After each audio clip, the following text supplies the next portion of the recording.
Il faut dire que Rabat, c'est une très belle ville. J'ai été très bien accueilli, déjà à partir de Casablanca. Depuis l'aéroport Mohamed V jusqu'ici à Rabat, j'ai été très bien accueilli. Et bien sûr, je félicite justement le Maroc pour cet accueil réservé justement à l'Afrique, parce qu'il faut dire que c'est l'Afrique qui se réunit dans un seul pays qui est le Maroc, bien sûr, pour la fête du football africain. Il faut dire qu'il y a quand même quelques équipes qu'il faut suivre de près. Nous avons par exemple l'Égypte. C'est une équipe, c'est un pays déjà habitué à la Coupe d'Afrique.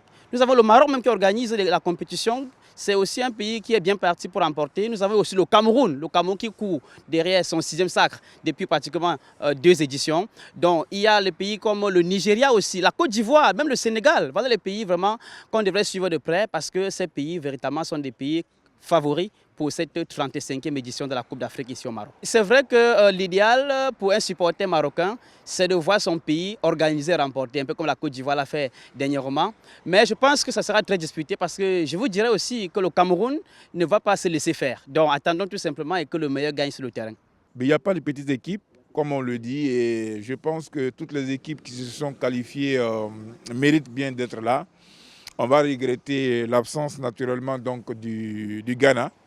Le Ghana qui est absent de cette Coupe d'Afrique des Nations. On va regretter aussi la Guinée-Conakry.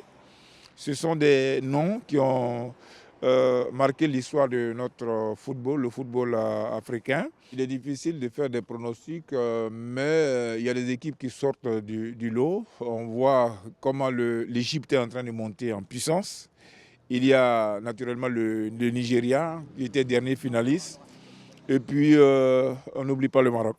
Le Maroc parce que le Maroc aura cet avantage de jouer devant son public et ce sera déterminant. Parce que le public il est fondamentalement un élément essentiel, n'est-ce pas, pour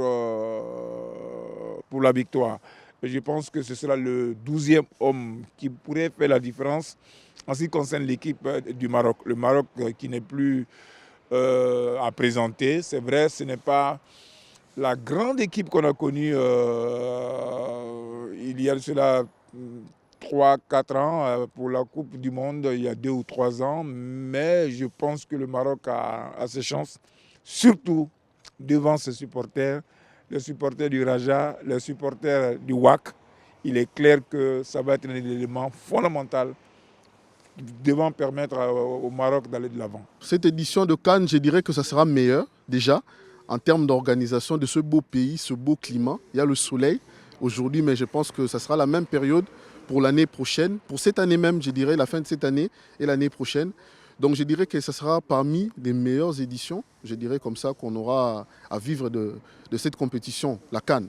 Les équipes qui participent à cette édition de Cannes au Maroc, je dirais que ce sont des équipes qui ont mérité. Voilà pourquoi ils sont ici.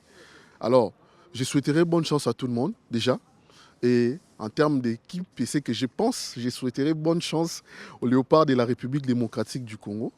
Et allez-y, les Léopards. L'équipe qui gagnera, je dirais que ce sera la République démocratique du Congo. Parce que ça fait longtemps que nous cherchons à toucher encore à nouveau cette étoile, la 3e. Et pourquoi pas, on peut gagner cette CAN aussi. C'est possible. Il faudrait dire que les supporters marocains sont très efficaces, ils sont très forts, ils ont de la puissance, ils ont de l'énergie. Et avec eux, je pense que l'équipe du Maroc fera un bon parcours. Parce que les supporters sont meilleurs. Ils feront de leur mieux pour pousser vraiment l'équipe. ما تنساش تشترك في القناة وتفعل الجرس باش يوصلك جديد الفيديوهات من هسبريس.